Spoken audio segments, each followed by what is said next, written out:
So one of the things that was dropped, because was it Thursday or Friday, we went to a Spotify event. There was a small Spotify event with 25 of us, which I thought it was amazing. All In Podcast was there. Jason was sitting to my left. Chamat was here. David was here. Dusty, which shout out to Dusty from Spotify. She is amazing. Fantastic. Amazing. Her, Jordan, they pro. did a great job. But she's something else. And then there was Sagar, there was Matt Walsh, there was Lex Friedman on this The side. Milk Boys was We had a very Kyle good was there. conversation Josh Shaheen, together. shout out to that guy. It was probably one of the best conversations that should have been recorded. Obviously, private meeting, and then we had a meeting with YouTube, and we met the CEO of Google. We had a great conversation with him. We had a great conversation with CEO of YouTube, and CEO one of the of Google. things, both of them, Google and YouTube. And one of the things, I think you were there when I said to him, I said, look, Spotify did X, Y, Z. It'd be great for you guys to do more of these things, because I think YouTube has a good platform, but people don't yet trust to see what's going to happen. It's great that you're doing something like this, but we don't know what's going to happen. While there, Barry Weiss interviewed Speaker Johnson, okay? And folks, there is this last week we did a video on PSYOPs and how much more information we consume today than ever before. And the problem with the amount of information that we consume today is what? What happens when, you make a lot of money and you're always going to nice restaurants and always eating good food? You become a little bit deaf to good food. You're used to it. It's no longer like, oh my God, we're going to a nice restaurant. Versus when I was 13 years old in LA, we went to Sizzlers the first time. I thought we were millionaires. We going Sizzlers. I'm telling you, I was like, we can't we made it? All you can But eat Rob, shrimp. if you have that clip, Small. I mean, yeah, this one right here. So Barry is doing a great job, and by the way, she always gets information from people. I love what she does. But Speaker Johnson is telling the story about how he couldn't get to talk to Biden. And the reason why I'm getting to this, and Tom, I'm going to come to you first with this one here, is there's a story in our addendum, which, by the way, very soon, those of you guys that want to know the notes we look at, you're going to have a way of getting it on Connect, and stay tuned. We'll announce it here too soon. There's a story that comes out that says, Biden's final humiliation. Most Americans can't name a single success. What do you mean you can't name a single success? They can't name a single success, what he did. And Tom will go a little bit deeper into that. But he's saying, I'm trying to get a meeting with the president, and I can't. Speaker Johnson, he is like, if something happens to him and to Kamala, he's the president. So I can't get a meeting with Biden. What do you mean? Everybody's just saying no, no, no, no, no. And then he's telling a story about a moment where he is there with him, Kamala, Hakeem Jeffries. I'll let him tell you the story. This is very, very important for people to realize this, because due to the amount of information that we're getting, it's like, boom, and we move on. Some of the information is so important that we have to highlight and spend some time talking about it, but we can't because it just moved on. It was so quick. Play this clip. I would ask you to listen to everything he says, and then I'll tell you why this is important, and I'm going to show you a chart. Rob, go ahead and play this clip with Speaker Johnson with Barry Weiss. I do stand by it, and I say this without any personal animus at all. I mean, in some ways, I actually kind of feel sorry for Joe Biden. I mean, he's in the twilight years of his life. He is not, obviously, has not been in charge for some time. And I know this by personal observation, and now the whole world knows it. And it's been very, very concerning to me over the last, year and a half since I've had this position. Can you tell us a story when you say personal observation? What kind well, of I thing mean, did you see? it's public now because the Wall Street Journal got it and put it on the front page. But January a year ago, almost exactly a year ago, I became Speaker in October 2023, and there were all sorts of big national security concerns and everything going on. And I started requesting a meeting with the president because, I'm kind of old school. I'm a constitutional law guy. Speaker of the House should be able to talk to the president, especially in times of great national interest and calamity. Yes. But they wouldn't let me meet with him, and his staff kept giving me excuses. This went on for like 8 or 9 weeks. I'm sorry, Mr. Speaker, he doesn't have time. 8 or 9 weeks? What are you talking about? I'm second in line of the presidency. He has time. I need to talk to him. 8 or 9 we weeks. had, I can't say the classified parts, but we had some big national concerns at the time that I was losing sleep over. Finally, I just went to the Hill press corps and I said, the president is not being allowed to meet with the speaker. There's a problem. So they started putting pressure on him. Long story short, they finally relented. They invited me to the White House. I show up and I realize it's actually an ambush because it's not just me and the president. It's also Kamala Harris, Chuck Schumer, Hakeem, the CIA director, everybody. And then, so I walked in the Oval and, I know what this is. They're going to hotbox the speaker on Ukraine. Watch this. That's what it was. This is probably third week of January. we sit down, we're in the midst of it, and the whole conversation, and I'm going, we don't need to have this conversation. The president reaches over just like this. We're sitting right next to the fireplace in the Oval, and he grabs my arm and he says, "The speaker and I just need a couple minutes together. Would y'all just leave us alone?" And I looked up on the faces of some of the staff standing around the wall, and they're like, "Oh, no, he did it." So he called it. He's the commander-in-chief. So everybody leaves, and he and I are standing awkwardly in the middle of the Oval Office, right over the rug by that coffee table. And I said, "Mr. President, thanks for the moments. This is very important. Listen, I got folks, some it's big coming. national security things I need to talk Listen. to you about that I think you know, and what do we do? But first, real quickly, Mr. President, can I ask you a question? I cannot answer this from my constituents in Louisiana. Sir, why did you pause LNG exports to Europe? Like, I don't understand, liquefied natural gas is in great demand by our allies. Why would you do that? Because you understand, we just talked about Ukraine.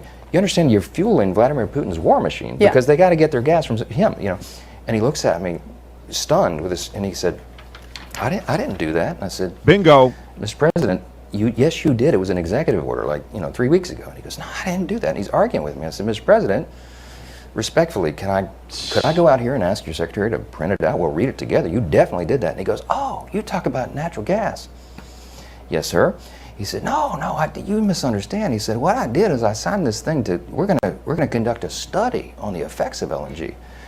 I said, "No, you're not, sir. You paused it. I know. I have the export terminals in my state. I talked to those people this morning. This is doing massive damage to our economy, national security." It occurred to me, Barry, he was not lying to me. He genuinely did not know what he was saying. And I walked out of that meeting with fear and loathing because I thought, we're in serious trouble. Who is running the country? I don't know who put the paper in front of him, but he didn't know. You can pause it right there. To me, that's number one. Because the fact, folks, that the last 4 years, we didn't end up getting into a war. A World War III didn't happen. Jeez. Shit didn't hit the fan. Whatever you do today, take a moment and pray to God and say thank you. Yes. The fact that didn't happen.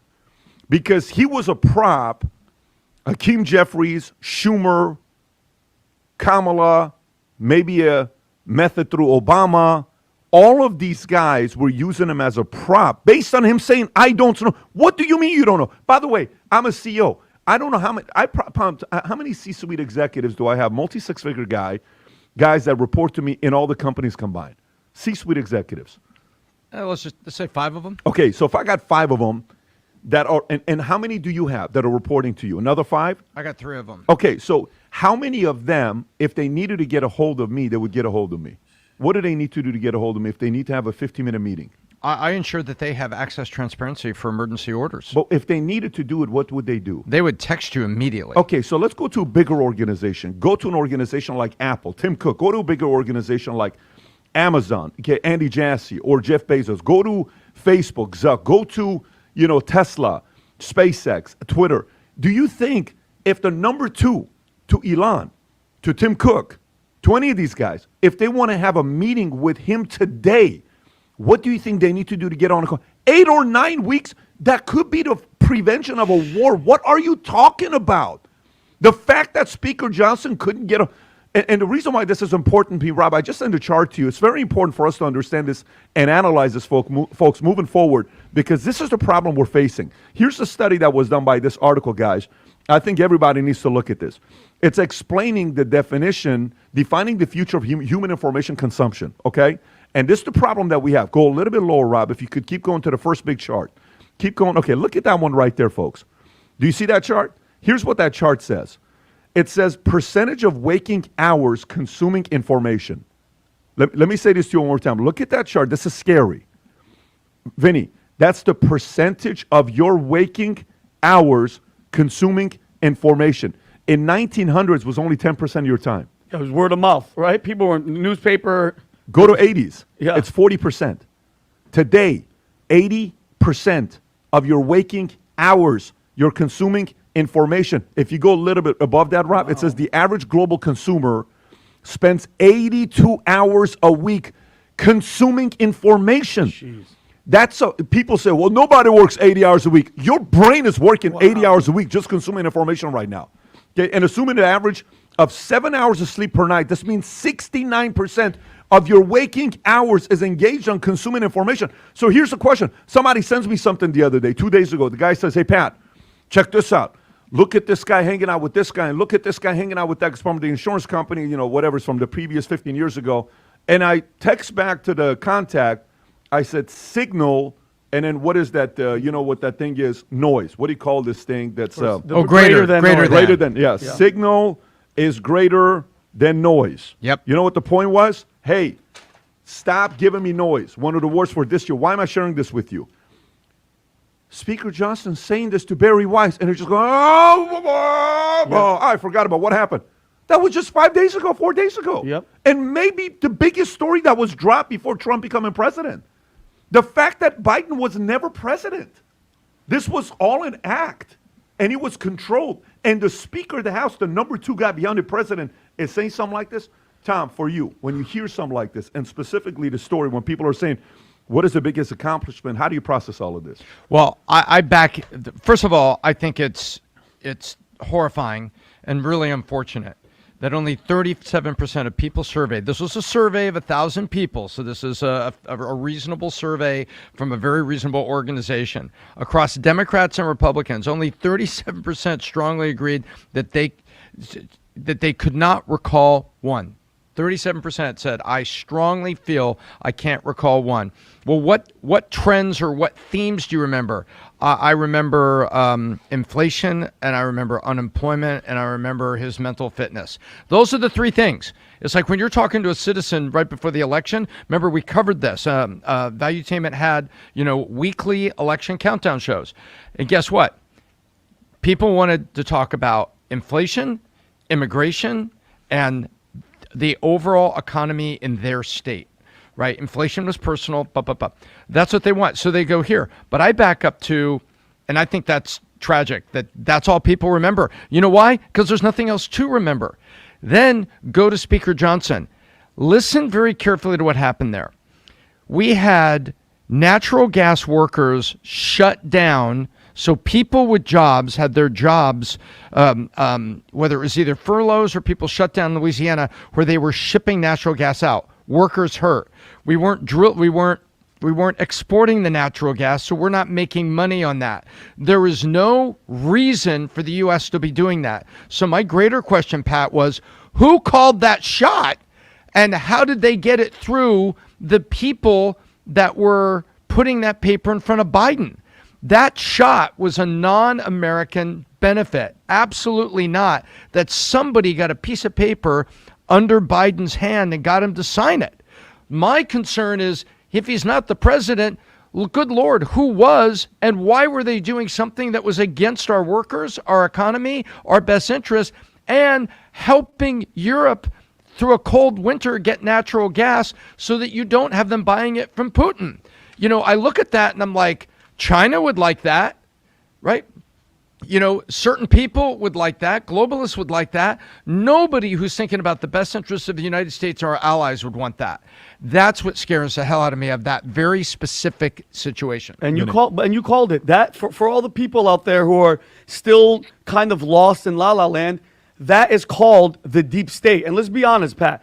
We knew it all along. If you didn't, you were lying to yourself from the beginning. From the moment he took office, I can't talk to you. They told me I couldn't. Now you know. I remember that. Thank you, Tom. And it's not like, are you guys, and that's the problem with the people that are just duped into this identity politics. Well, it's my side, this blind loyalty to Democrat and Republican. Okay, it's BS because it's you guys see it and now you know it. And who knows what else they've done, Tom?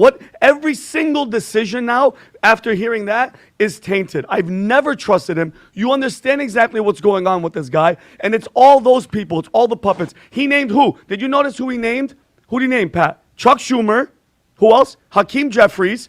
Okay, the CIA director. That's all of these people, guys, that have been making decisions. And the president of the United States, who's gone, and thank God he is, it couldn't have come sooner, was nothing. He made 0 decisions, and it's all those people. Every single one of those people that he mentioned are the problem with what's happening with this country. And I'm so happy that it's over. It's done. Adam. So the question is, what were Biden's greatest accomplishments? The question is, when you're seeing what's going on, Speaker Johnson, and information kind of goes like this. Well, we're being hit up by so much information. How do you differentiate between BS and something actually matters, America was being ran by somebody that wasn't actually leading the country. His people were. Right.